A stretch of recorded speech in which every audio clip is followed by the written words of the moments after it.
Al entrar Jesús en Cafarnaún se le acercó un centurión, suplicándole: Señor, mi muchacho está en cama, totalmente paralizado, y sufre terriblemente. Jesús le dijo: Yo iré a sanarlo. El centurión contestó: Señor, ¿quién soy yo para que entres en mi casa? Di nomás una palabra y mi sirviente sanará, pues yo, que no soy más que un capitán, tengo soldados a mis órdenes. Y cuando le digo a uno vete, él se va, y si le digo a otro ven, él viene. Y si le ordeno a otro haz esto, él lo hace. Jesús se quedó admirado al oír esto y dijo a los que le seguían: Les aseguro que no he encontrado a nadie en Israel con tanta fe. Palabra del Señor. Gloria a ti, Señor Jesús. En el nombre del Padre, del Hijo y del Espíritu Santo. Amén.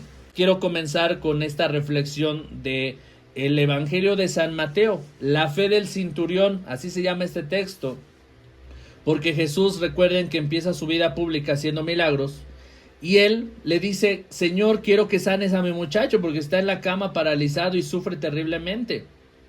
Y le dice Jesús: yo iré a sanarlo. Pero el centurión contesta: Señor, no hace falta que vayas a mi casa. ¿Quién soy yo para que entres en mi casa? Di nomás una palabra y mi sirviente sanará. ¿Qué quiso decir? Que el centurión cree en el poder de la palabra de Jesús. Es justo lo que hoy vamos a estudiar. Y estudiar es ponernos en esta disposición de fe para poder comprender al Señor, ¿sí? La semana pasada, el día jueves que tengo mis clases de teología, fíjense, les comparto algo muy curioso. Una hermana decía: pero ¿realmente Jesús existe? ¿O es que el maestro de teología me está convenciendo o me está tratando de convencer para creer que Jesús existió y que me convierta yo en católica? Porque dice, en la vida o en la sociedad hay muchas religiones. Dice, pero a lo mejor usted, porque es católico, me está tratando de convencer para ser católico.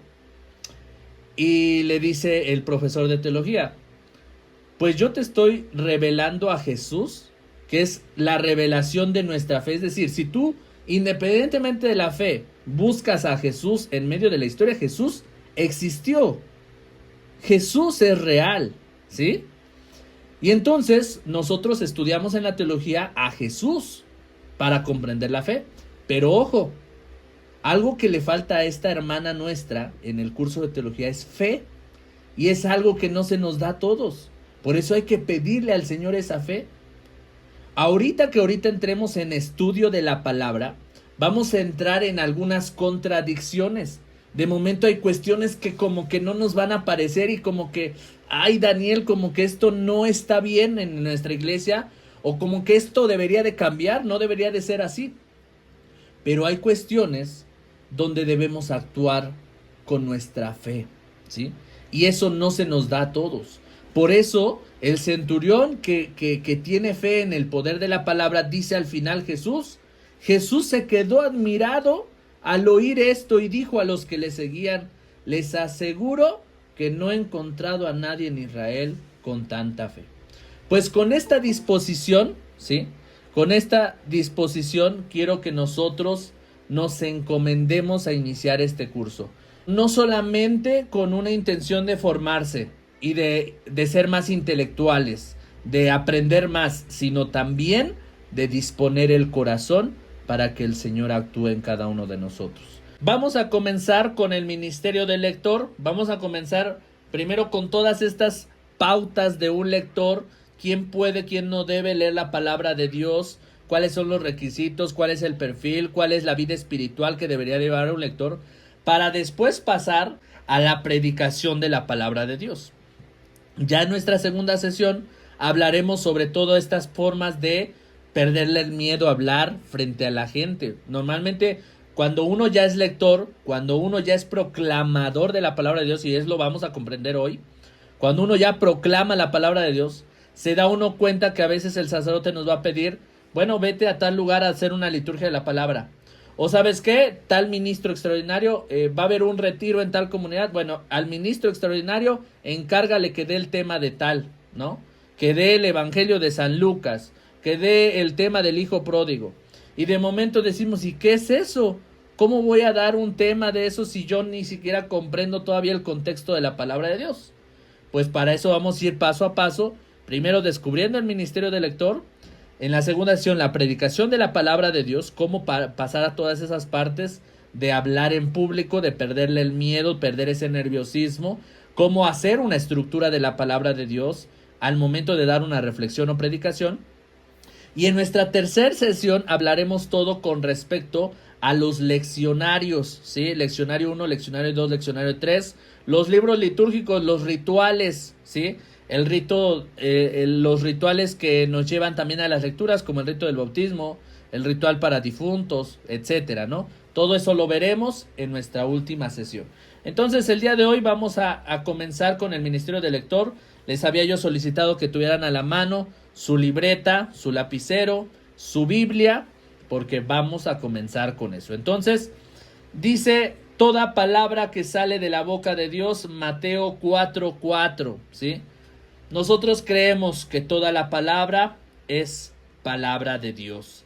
Y esto que está ubicado en nuestras Sagradas Escrituras. Pues vamos a ver qué vamos a aprender en esta primer parte. Lo que vamos a aprender en esta primer parte es la palabra de Dios edifica la iglesia, la importancia de las lecturas en la misa, la génesis bíblica de la liturgia de la palabra y sus elementos atribuibles, quién lee las lecturas, la estructura de las lecturas en la liturgia eucarística, el perfil de un buen lector, el ministerio del lector, la espiritualidad del lector y algunas sugerencias técnicas para los proclamadores de la palabra de Dios. Esto es todo lo que aprenderemos en nuestro curso del día de hoy. Sí, recuerden que nuestro curso está dividido en 3 partes, pero en esta primera parte esto es todo lo que aprenderemos. Conociendo primero lo primero, la palabra de Dios que edifica a la iglesia. Vamos a entender primero el término de proclamar, porque justo de eso se trata nuestro curso, comprender a los proclamadores de la palabra de Dios.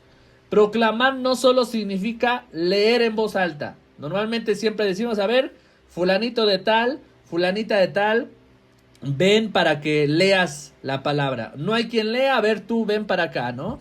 Normalmente así se comienza el servicio, pero esto es una forma errónea de proclamar la palabra. ¿Qué significa proclamar?